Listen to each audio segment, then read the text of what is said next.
उत्तर प्रदेश की राजनीति में बयानबाजी तेज हो गई है और इस बार निशाने पर हैं समाजवादी पार्टी के प्रमुख अखिलेश यादव, जिन्हें लेकर बड़ा दावा किया गया है कि योगी सरकार के मंत्री ओम प्रकाश राजभर ने साफ कहा है अखिलेश यादव को अब वोट की चिंता सता रही है। तो आखिर पूरा मामला क्या है और क्यों गंगा में इफ्तार को लेकर सियासत गर्मा गई है, चलिए बताते हैं आपको पूरी खबर।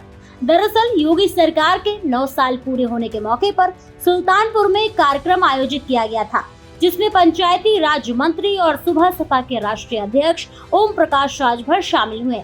इस कार्यक्रम में उन्होंने सरकार की उपलब्धियों को गिनाया और साथ ही विपक्ष पर जमकर निशाना साधा।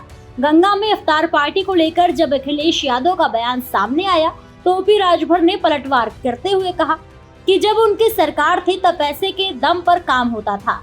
आपने कभी नहीं सुना होगा कि गंगा में रोजा इफ्तार खोला गया हो। राजभर ने आगे कहा कि कुछ शरारती तत्व माहौल बिगाड़ने की कोशिश करते हैं, लेकिन अब प्रदेश कानून से चल रहा है और जब कानून अपना काम करता है तो विपक्ष को परेशानी होती है। उन्होंने तंज कसते हुए कहा, नाव पर बैठकर बिरयानी खा रहे हैं, लेकिन असली चिंता उन्हें वोट की है। इस दौरान ईरान के राष्ट्रपति द्वारा प्रधानमंत्री से युद्ध रोकने की अपील पर भी राजभर ने प्रतिक्रिया दी। उन्होंने कहा कि नरेंद्र मोदी जब भी दुनिया के किसी देश में जाते हैं तो शांति का संदेश लेकर जाते हैं। राजभर बोले, हम बुद्ध की धरती से आते हैं और शांति की बात करते हैं।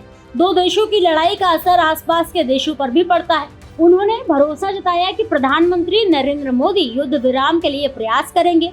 राजभर ने पंजाब की राजनीति का जिक्र करते हुए अपनी बात रखी, जहां एक मंत्री पर एफआईआर दर्ज हुई थी। उन्होंने कहा, इसमें नया क्या है? अगर कोई मंत्री, विधायक और सांसद गलत काम करता है तो उसके खिलाफ कार्रवाई होती है। यहाँ भी यही होता है। देश और प्रदेश में एलपीजी गैस की किल्लत को लेकर पूछे गए सवाल पर राजभर ने कहा, जब 2 देशों के बीच युद्ध होता है तो उसका असर आसपास के देशों पर पड़ता है। हालांकि उन्होंने ये भी कहा कि सरकार हर व्यक्ति तक गैस पहुंचाने के लिए प्रतिबद्ध है। राजभर ने कांग्रेस नेता राहुल गांधी पर भी तीखा हमला बोला। उन्होंने कहा, राहुल गांधी विदेश जाते हैं और भारत को कटघरे में खड़ा करते हैं, चुनाव आयोग पर सवाल उठाते हैं। राजभर ने चुनौती देते हुए कहा, अगर चुनाव आयोग गलत है तो आप खुद भी चुनाव जीतते हैं, तो फिर आप इस्तीफा क्यों नहीं देते? उन्होंने आगे कहा कि राहुल गांधी ये तो मानते हैं कि पिछड़े और दलितों के साथ अन्याय हुआ, लेकिन सवाल यह है कि 60 साल तक उनकी सरकार रही, तब क्या किया? उत्तर प्रदेश विधानसभा चुनाव को लेकर भी राजभर ने बड़ा बयान दिया है। उन्होंने कहा कि 25 तारीख तक इंतजार कीजिए, हाईकोर्ट में मामला चल रहा है, चुनाव आयोग को तलब किया गया है। राजभर ने साफ किया है कि जो भी फैसला कोर्ट से आएगा उसी के अनुसार आगे की कार्रवाई की जाएगी। तो कुल मिलाकर देखा जाए तो ओम प्रकाश राजभर ने एक ही मंच से अखिलेश यादव, राहुल गांधी और विपक्ष पर जमकर हमला बोला।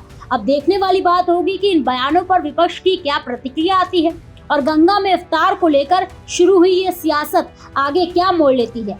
फिलहाल इस खबर में इतना ही। ऐसे ही और भी देश दुनिया की तमाम खबरों को देखने के लिए देखते रहिए भारत एक्सप्रेस का डिजिटल प्लेटफॉर्म।